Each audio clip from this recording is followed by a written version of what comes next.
அன்பு இருந்தால் அறமும் வளர்கிறது. அன்பு இல்லையெனில் மரமும் அதையே துணையாக கொண்டு வளர்கிறது. இந்த உண்மையை சொல்லும் திருக்குறள் 76. குறள் 76. அறத்திற்கே அன்புசார் என்ப அறியார், மரத்திற்கும் அஃதே துணை. தமிழ் பொருள். அன்பு என்பது அறத்திற்கு மட்டும் துணை என்று சிலர் நினைப்பார்கள். ஆனால் அன்பு இல்லாதவர்களுக்கு அதே அன்பு மரத்திற்கும் துணையாக மாறிவிடும். எளிய விளக்கம். அன்பு என்பது நல்ல செயல்களுக்கு மட்டும் உதவும் என்று நாம் நினைக்கிறோம். ஆனால் உண்மையில் அன்பு இல்லாதவர்கள் அதையே தவறான வழியிலும் பயன்படுத்தலாம். அதாவது அன்பு ஒரு சக்தி. அதை எப்படி பயன்படுத்துகிறோம் என்பதில்தான் அதன் பயன் இருக்கிறது. உதாரண கதை. ஒரு கிராமத்தில் இரு நண்பர்கள் இருந்தனர், ராஜா மற்றும் குமார். ராஜா அனைவரிடமும் அன்பாக நடந்து கொண்டு ஏழைகளுக்கு உதவி செய்தார்.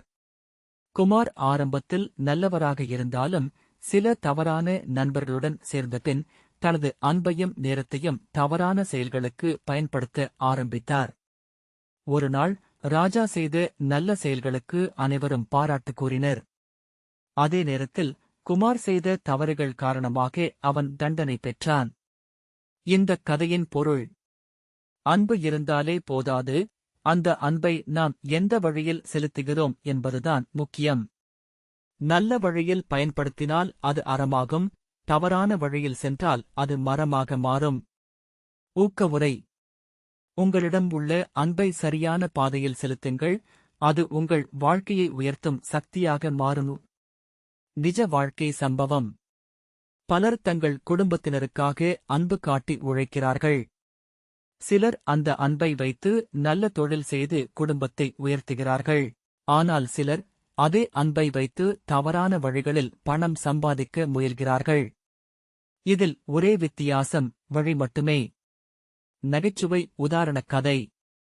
ஒரு மாணவன் தனது நண்பனை மிகவும் அன்புடன் பார்த்தான். அந்த அன்பால் நண்பனுக்கு உதவ நினைத்து தேர்வில் நகல் கொடுக்க ஆரம்பித்தான். ஆசிரியர் பிடித்தபோது, நான் நண்பனுக்கு உதவினேன் என்றான்.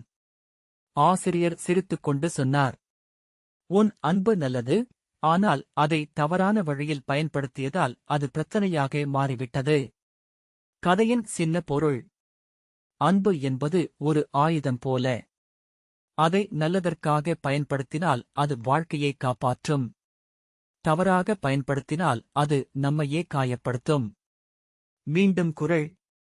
அறத்திற்கே அன்புசார் என்ப அறியார், மரத்திற்கும் அஃதே துணை. தமிழ் பொருள். மீண்டும். அன்பு அறத்திற்கே மட்டும் அல்ல, அது மரத்திற்கும் துணையாக மாறும் என்பதை அறியாதவர்கள் உள்ளனர். முடிவு.